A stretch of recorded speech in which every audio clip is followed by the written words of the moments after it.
अस्सलाम वालेकुम my dear students, कैसे हैं आप लोग। अल्लाह ताला आप लोगों को खुश रखें। बेटा आज जो हमारा लेक्चर है ये 3 हिस्सों पर मुश्तमिल है। फर्स्ट में देखेंगे classification of organic compounds, second हिस्से में जाके देखेंगे bonding nature of some element and last में हम स्टडी करेंगे बॉन्ड लाइन फार्मूला। तो फर्स्ट ऑफ ऑल देखते हैं ऑर्गेनिक कंपाउंड्स की क्लासिफिकेशन। ऑर्गेनिक कंपाउंड्स को बेटा हम मेजर 2 क्लासेस में क्या करते हैं, डिवाइड करते हैं। तो फर्स्ट आ जाती है ओपन चेन या एसाइक्लिक, या इसे हम क्या कहते हैं एलिफेटिक भी कहते हैं। ये क्या कहलाते हैं क्लोज चेन। ओपन चेन क्या होता है, देखो बेटा कार्बन कार्बन का जो क्या होगा चेन होगा, उसके दोनों एंड फ्री होंगे।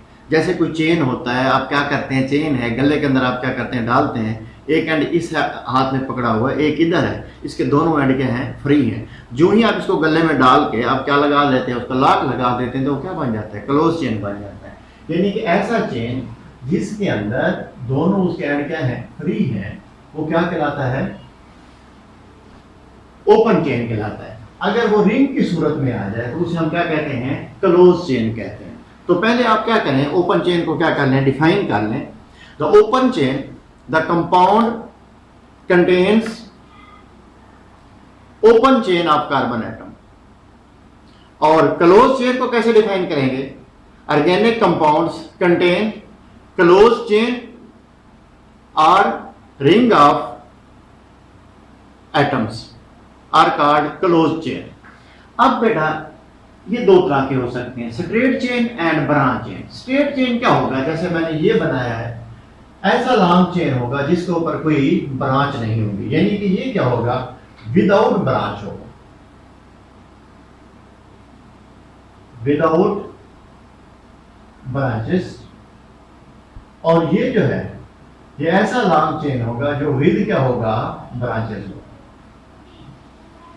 तो कैसे डिफाइन करेंगे स्ट्रेट चेन को, हम कहेंगे organic compound in which carbon atoms form a continuous chain with no branches are called straight chain organic compounds। और ब्रांच चेन को कैसे क्या करेंगे, डिफाइन करेंगे, हम कहेंगे the organic compounds in which carbon atoms forms a continuous chain with branches are called branched chain organic compounds।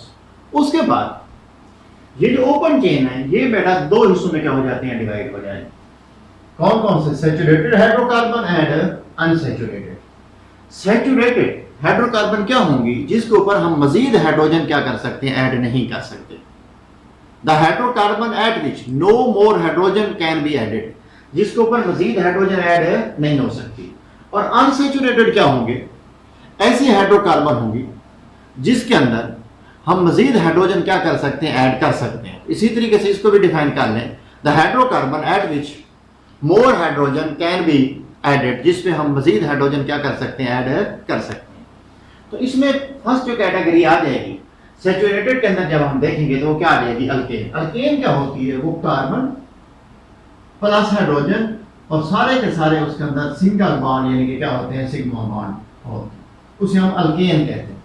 तो alkane को कैसे डिफाइन करते हैं, alkanes are composed of only carbon and hydrogen and contain single bond. उसके अंदर सारे के सारे क्या होते हैं, सिंगल बॉन्ड होते हैं।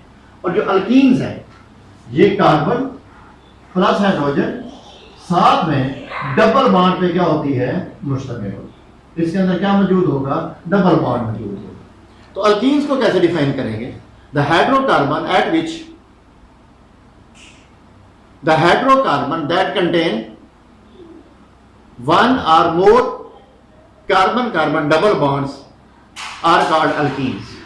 और उसके बाद क्या आ जाती है, हमारे पास अल्काइंस आ जाती है। अल्काइंस क्या होती है, ये बेटा कार्बन हाइड्रोजन पर मुश्तमिल होती है, साथ में एटलीस्ट इसके अंदर एक कार्बन कार्बन का ट्रिपल बॉन्ड क्या होता है, मौजूद होता है।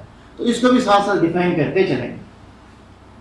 The hydrocarbon that contain one or more carbon carbon triple bond are called alkynes.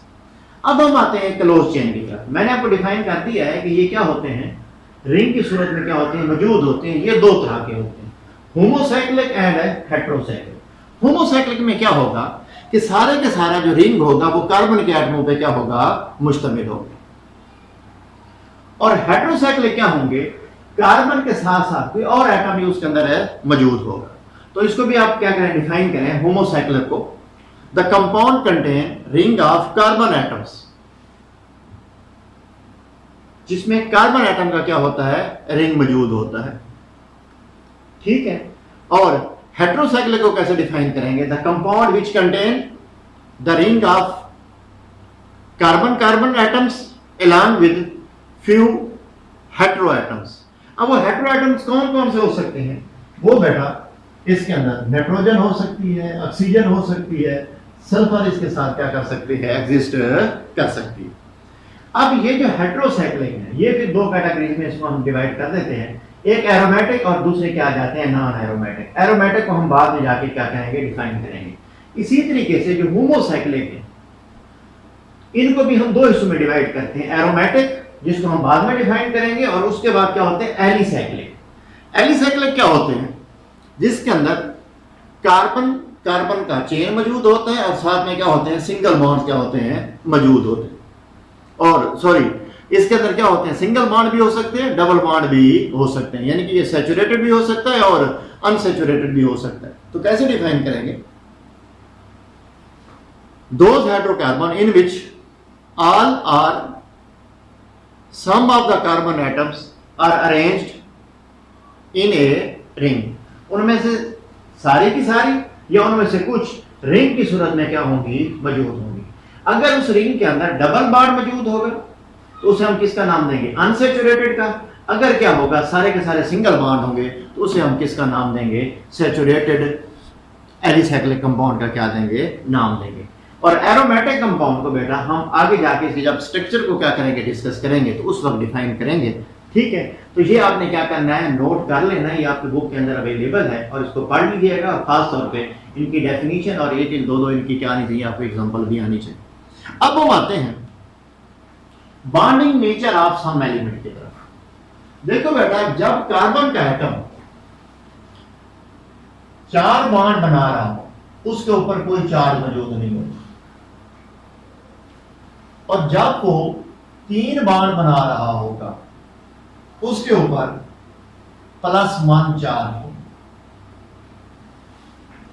और जब कार्बन का एटम 3 बॉन्ड बना रहा हो और एक उसके ऊपर लोन पेयर ऑफ इलेक्ट्रॉन हो, उस वक्त उस पे -1 क्या होगा, चार्ज, नेगेटिव चार्ज मौजूद हो।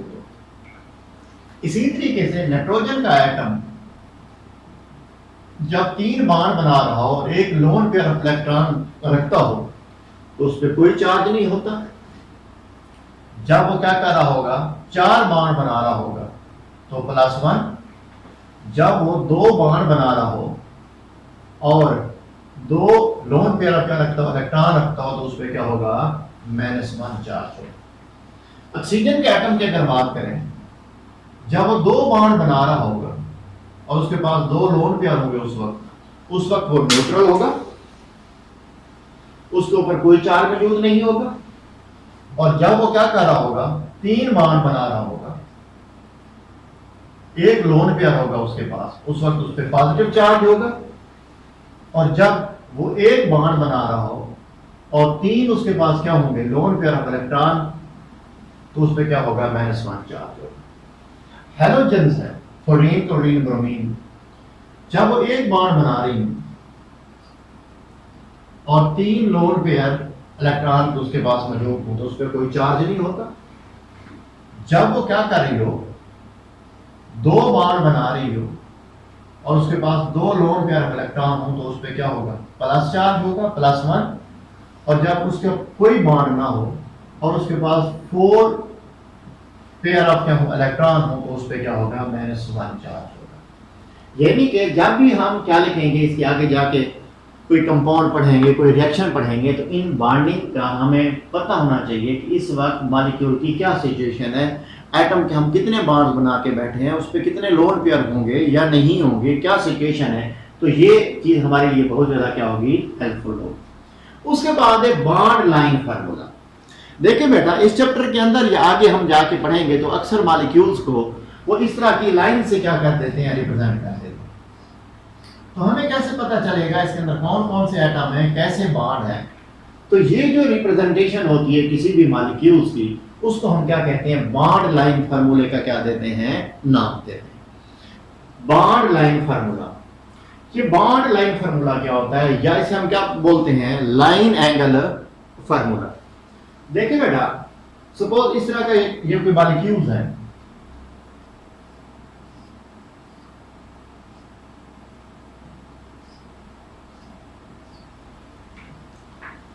अगर इसकी मैं कार्बन के एटम, हाइड्रोजन के एटम शो करना चाहूं तो मुझे कैसे पता चलेगा कि इस मॉलिक्यूल के अंदर कहां कहां कार्बन मौजूद है, कहां पे हाइड्रोजन मौजूद है, क्या सिचुएशन है। बेटा, जहां से लाइन स्टार्ट होती है यहां पे हम अज्यूम करते हैं कि कार्बन मौजूद है। जहां पे लाइंस आके आपस में मिलती हैं, ज्वाइन करती हैं, तो यहां पे भी कार्बन का एटम समझा जाएगा। यहां पे भी क्या होगा, कार्बन का एटम समझा जाएगा। यहां पे भी कार्बन, यहां पे लाइन एंड हो रही है तो यहां पे क्या होगा, कार्बन का एटम होगा। यहां पे ये लाइन क्रॉस कर रही है तो यहां पे भी क्या होगा, कार्बन का एटम होगा। यहां पे लाइन एंड हो रही है तो यहां पे भी कार्बन का एटम, ये भी कार्बन का एटम, ये भी क्या होगा, कार्बन का एटम होगा। अब हमें पता है कि कार्बन क्या करती है, डबल बॉन्ड, अपना 4 बॉन्ड बनाती है।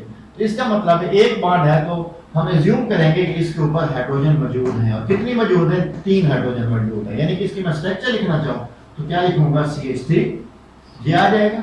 अब यहाँ पे क्या है, ये कार्बन बन रहा था, 2 लाइन जो है आपस में आके क्या कर रही थी, ज्वाइन कर रही थी, तो यहाँ पे भी क्या होगी, कार्बन मौजूद होगी। एक बॉन्ड ये, एक बॉन्ड ये, तो कितनी हाइड्रोजन हो जाएंगी, इस पे 2 हाइड्रोजन हो जाएंगी।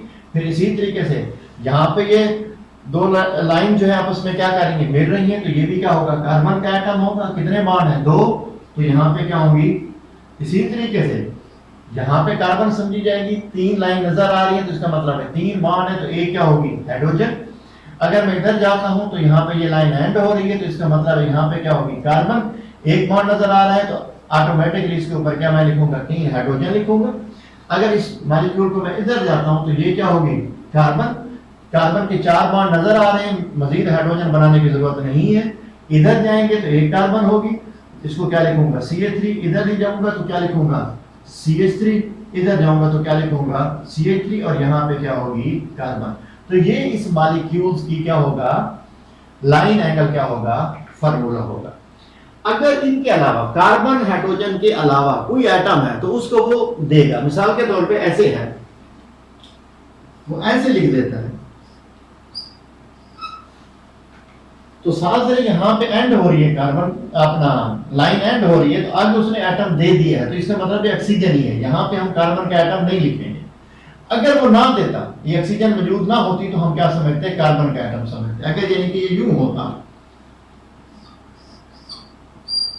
ये, तो हम समझते हैं यहाँ पे क्या है, कार्बन है। अब क्योंकि उसने ऑक्सीजन दे दिया तो यहाँ पे क्या समझ जाएगा, ये ऑक्सीजन का एटम मौजूद है। इसका मतलब है इस कोने के ऊपर क्या मौजूद है, कार्बन। यहाँ पे भी क्या है, कार्बन। यहाँ पे भी क्या है, कार्बन। यहाँ पे इसके कितने बॉन्ड नजर आ रहे हैं, एक बॉन्ड नजर आ रहे हैं, तो इसका मतलब है कितनी हाइड्रोजन होगी, यहाँ पे 3। यहाँ पे कितने बॉन्ड नजर आ रहे हैं, 2, इसका मतलब है हाइड्रोजन 2 होगी, बॉन्ड इसके पूरे हो जाएंगे। यहाँ पे कितने बॉन्ड नजर आ रहे हैं, 1 2 3, तो एक हाइड्रोजन होगी, और यहाँ पे डबल बॉन्ड है, उसने दे दिया। यानी कि हाइड्रोजन और ऑक्सीजन के अपना, कार्बन के अलावा कोई भी क्या होगा, एटम वो देगा तो वो लिख देगा। अदरवाइज वो क्या करेगा, हमें खुद एज्यूम करना पड़ेगा कि कहाँ पे कार्बन के है, मौजूद है। तो इस तरीके से मैं आपको एक मॉलिक्यूल लिख देता हूं। सपोज ये है बेंजीन की, हम स्ट्रक्चर लिखते हैं, तो बेंजीन का फार्मूला हम कैसे लिखते होते हैं, ये है।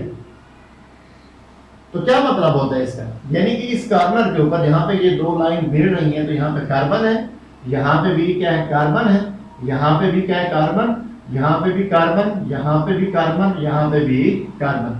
अब कितने बॉन्ड है हर कार्बन के, 3 बॉन्ड नजर आ रहे हैं, तो एक एक इसके ऊपर क्या होगी, हाइड्रोजन मौजूद। तो बहुत से इस तरह के मॉलिक्यूल्स जो हैं वो आपको उसने बॉन्ड लाइन फार्मूले से क्या कर दी है, रिप्रेजेंट कर दी हैं, दे दी हैं। तो आपने अगर उसकी ये स्ट्रक्चर बनानी होगी तो किस तरीके से बनानी है ये आपको आनी चाहिए। मैं आपको कुछ मॉलिक्यूल्स लिख देता हूं, तो ये आपने क्या करके आना है, स्ट्रक्चर इनकी क्या करके आनी है, बना के आनी है। जी बेटा, ये मैंने कुछ फार्मूले लिख दिए हैं, ये उनकी क्या है, बॉन्ड लाइन स्ट्रक्चर है। आपने बताना है कि कार्बन का एटम कहाँ पे मौजूद है, हाइड्रोजन कितनी मौजूद है, यानी कि आपने इस तरह का इनका क्या बनाना है, स्ट्रक्चर फार्मूला बनाना है। ये कल मैं आप लोगों से क्या करूँगा, पूछूंगा। ओके बेटा, कल मिलते हैं, कल मिलेंगे इंशाल्लाह ताला न्यू लेक्चर के साथ। खुदा।